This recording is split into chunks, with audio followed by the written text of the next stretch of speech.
Ayun mga kagwaps, welcome back again dito sa Gwaps TV Official. So for today's video natin ngayon mga tropang kalapatids, isisilip sana tayo rito sa mga flyers natin dito sa taas ng loft natin. Pero meron akong nabasa na isang comment mga kagwaps na gustong malaman kung paano bang binigyan ng speed mga kagwaps itong si punong ministro dito nga sa issue niya na 1, 2, 3, 4, 5 mga kagwaps. So yun ang pag-usapan natin ngayon. So bababa muna ako ron ulit sa baba and then saka natin ipapaliwanag yan mga kagwaps para matapos na rin itong problema na to. So tara mga kagwaps, samahan nyo ko at baka samahan pa ako ng iba. Let's get it on!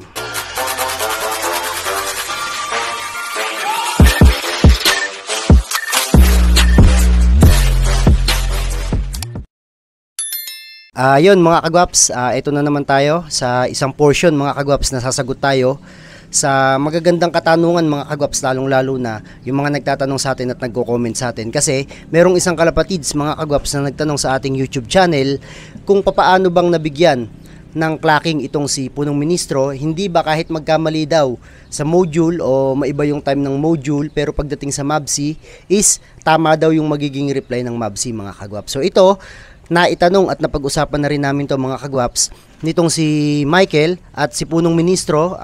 Sinabi ko na rin sa kanya mga kagwaps kung papaano ba mga kagwaps, kasi kahit ako ipinaliwanag ko nung una nung hindi ko pa alam yung sistema. Sinabi ko dito kay Michael mga kagwaps na hindi natin kayang dayain ng SMS, kasi ang SMS mga kagwaps ay dumadaan talaga yan sa mga cell sites, at kung anong oras mo siya itinext o ibinato doon sa pag-sesendan mo ng message mga kagwaps, ayun talaga yung papasok. Kahit yung cellphone mo mga kagwaps ay gawin mong 5 PM tapos magte-text ka mga kagwaps, yung tamang oras na magte-text ka is alas 10 ng umaga, kahit naka 5 PM yung setting mga kagwaps ng cellphone mo, is papasok pa rin yung message mo ng alas 10 ng umaga mga kagwaps, kasi yun yung nasa world clock at yun yung nandun sa cell site mga kagwaps. So kung nagigets nyo po yung sinasabi ko, alam nyo po sa sarili nyo na hindi talaga natin kayang dayain, lalong-lalo na kapag ka SMS mga kagwaps. So naitanong ko din po yan sa management, at kasi nga alam ko na ganun talaga na hindi natin kayang dayain ng SMS mga kagwaps. So eto, nandito na tayo. Yung sinasabi natin na automatic na time na yan na galing sa world clock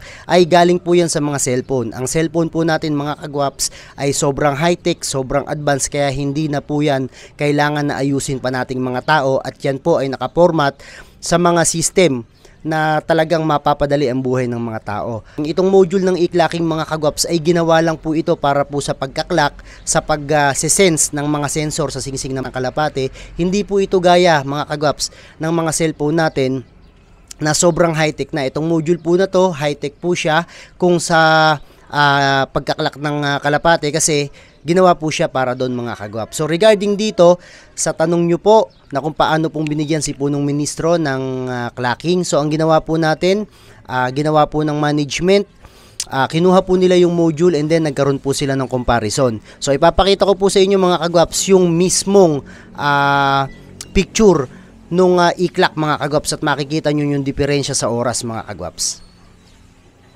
So yan mga kagwaps, makikita nyo dyan yung oras, di ba? Yung sa una mga kagwaps nakikita nyo na original time, yan po talaga yung oras na dapat na nandun, na nakasync in sa module mga kagwaps. Pero nga dahil sa hina ng signal, hindi po siya nagsisync in agad at hindi po pantay at parehas ng oras mga kagwaps. So kung mapapansin nyo, yung pangalawa dyan sa baba mga kagwaps, yung actual na pagdating ng ibon, yan po yung nandun sa may module talaga. Yan po yung na-late, yung nasa baba po na yan. So kapag ka mga kagwaps ganyan, pagpasok ng kalapati nyo, ang maikakalak pa rin po niya is yung nandun po sa pangalawa. Ayan po, yung actual po mga kagwaps. So ibig sabihin, dapat ang oras ng ibon natin ay yung andun sa una, pero dahil nga na-delay ng pagsisync, yung pong clock natin dito sa module ay ang maikakalak niya is yung nasa baba mga kagwaps. Ngayon, punta tayo dun sa katanungan mo kung paano po nabigyan ng clocking itong si punong ministro mga kagwaps. Pero di ba nag-clock na siya, meron na siyang clock dun sa MABC, nabigyan na ng MABC. Kaya nga po sabi ko sa inyo, medyo matagal yung naging proseso, kasi po nung nalaman po ng management na meron ng delay dito po sa e-clocking, tumawag po siya muna kay Top Pigeon and then pinaayos niya po yung clocking dito po kay MABC. Kasi kahit po si MABC mga kagwaps ay meron din pong record niyan, si Top Pigeon ay meron din po mga record kung meron po bang nangyayari na delay sa pagkaklak ng mga kalapate. Meron po silang lahat niyan, kaya nga medyo mahaba talaga ang proseso. Ang ulitin ko lang, ang naging problema lang dito ay hindi agad nasabi ng management kay punong ministro, pero sa ginawa po nilang proseso mga kagwaps, talagang maayos po talagang i-verify nila at walang mangyayari mga kagwaps na kahit na anong pag-a-adjust ng mga oras, sabi nung iba, pero hindi po kayang gawin yun ng club dito sa amin kasi ito po ang isa sa pinakamalaking club dito sa amin at marami pong nagtitiwala dito sa club na to mga kagwaps. So ayun, mapunta na tayo sa pagbibigay ng clocking dito kay punong ministro. So binigyan siya ng clocking mga kagwaps based doon sa logs ng kanyang electronic clocking, kasi makikita mo doon sa clocking na yon, yung nandun sa una mga kagwaps, ayan yung nasa unang line, dyan po i-base yung computation mga kagwaps. So ibig sabihin, pagpasok ng kalapati mo dyan sa oras na yan, kasi yan talaga yung real time mga kagwaps na pagpasok niya, yan po yung kukunan nila ng clocking mga kagwaps. So dyan sila magkukuhan, dyan sila magbe-base ng ibabato nila kay Mabsi, and then si Mabsi naman magre-recompute siya mga kagwaps ng speed, saka po bibigyan si punong ministro mga kagwaps. So yun, sana sa mga nagtatanong pa dito kung paanong nabibigyan ng mga speed mga kagwaps itong mga punchers na nagkakaganito o si punong ministro mga kagwaps, kung paano yung ginawang proseso. So ayun po, dumaan naman po yan sa due process, legal naman po lahat, tama naman po lahat, medyo nagkatampuhan lang yung magkabilang grupo, pero sa sobrang lawak po ng pangunawa ng bawat isa mga kagwaps, wala naman pong nangyayari na sagutan, wala pong nangyayari na siraan, wala pong nangyayari ng kahit na ano mga kagwaps na salitaan ng mga pangit na salita mga kagwaps, liban na lang talaga sa mga basher na gumagawa ng mga kanya-kanyang mga conclusion na hindi naman nila alam kung ano ang tamang proseso mga kagwaps. Basta sila, bato lang sila ng bato ng gusto nilang sabihin sa kapwa nila, pero hindi nila alam talaga yung proseso mga kagwaps, kung ano ba yung ginagawa ng management para lang maayos mga kagwaps yung ganitong issue, kung ano ba mga kagwaps yung hinaharap o yung stress na pumapasok dito sa puncher mga kagwaps na nasampulan ng ganitong issue mga kagwaps. Kasi sabi ko sa inyo, hindi niya nga alam yung nangyayari, so napakalaking stress nun mga kagwaps para sa kanya, pero dahil meron siyang mga kaibigan na nakaikot sa kanya, mga positive lang mga kagwaps, so ayun, hindi na niya pinapansin kung sino man yung mga basher.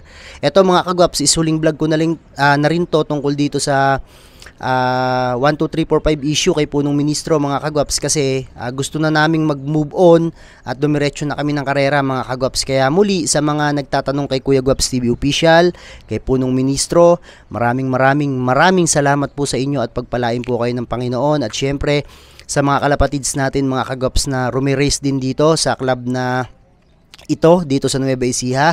So ayaw ko kasi magbanggit mga kagwaps ng pangalan ng mga club o pangalan ng ibang puncher, ibang tao mga kagwaps, kasi nire-respeto ko din mga kagwaps yung privacy po nila. So yun mga kagwaps, bali good luck po sa inyo sa mga puncher, sa mga nakaleading, good luck po sa inyo sa karera din natin sa South, meron din mga kagwaps.